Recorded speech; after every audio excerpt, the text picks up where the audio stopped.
I lived in Grafton all my life, and so has my family. Our roots go back to the Willards.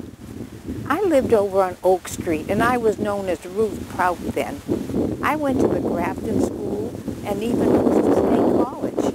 But like every young girl, I wanted to get married and have a family.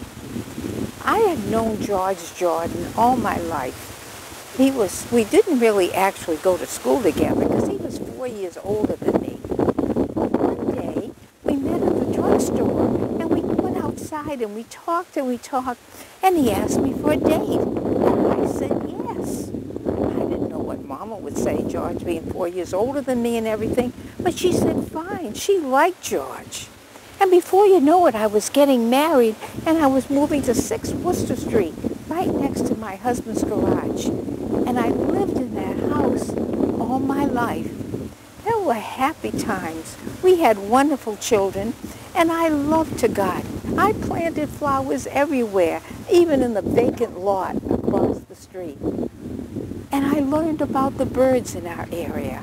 And one day, my neighbor came to me and said, Ruth, I want you to talk at the Grange next month. I said, I couldn't do that. And she said, yes, you can. You'll be fine. And I did it, and I was fine. Then I talked at the Southborough Grange and the Northbridge Grange and even at the Garden Club in Worcester.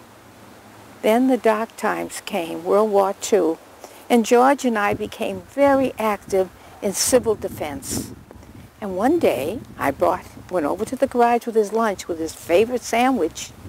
And when he finished and said that was very good, I said to him, George, I want 3 buses that we can turn into ambulances, and I want to donate them to the town. And he said, Ruth, you're talking a lot of money there. I said, George, they don't have to be new buses, but they have to be in good condition.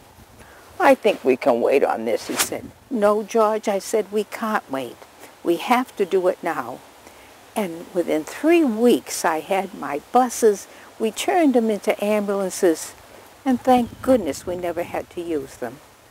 The boys were going to war, and the bus would come up and take them to Worcester. The bus would come up to the Worcester Center, and they would be there, and they would be so young and so innocent, not realizing the horror that awaited them. And the parents with their smiling faces trying to hide back the tears.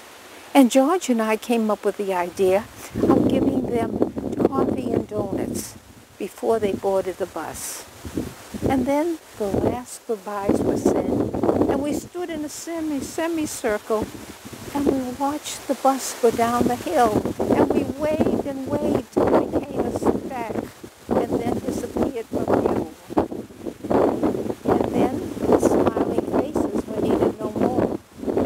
Then it was our turn to put on a smiling face.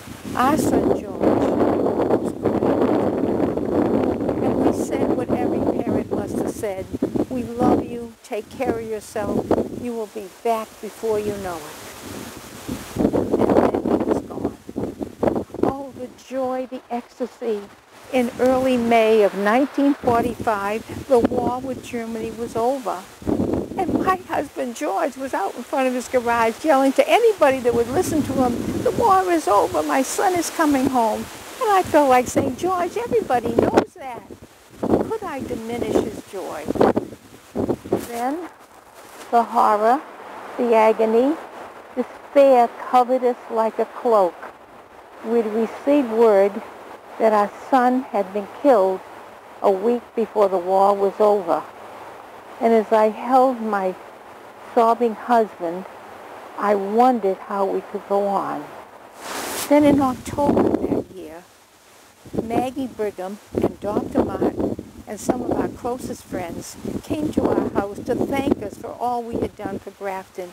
They brought us this beautiful tea set and this book where 470 families had signed it saying thank you.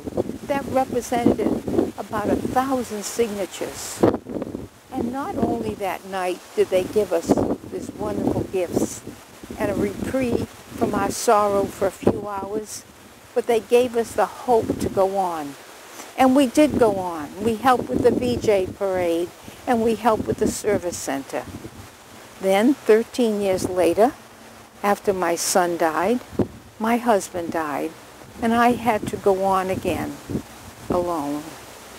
Many, many years later, my grandson George came to me. He was a wonderful hunter, and I always helped him clean what he had caught. But this day I said, George, I can't help you anymore. My hands are too crippled. And then I realized that I was old, something I hadn't thought about. And then I looked back at my life. It was a good life. I had a wonderful childhood, married the man I loved, had wonderful children.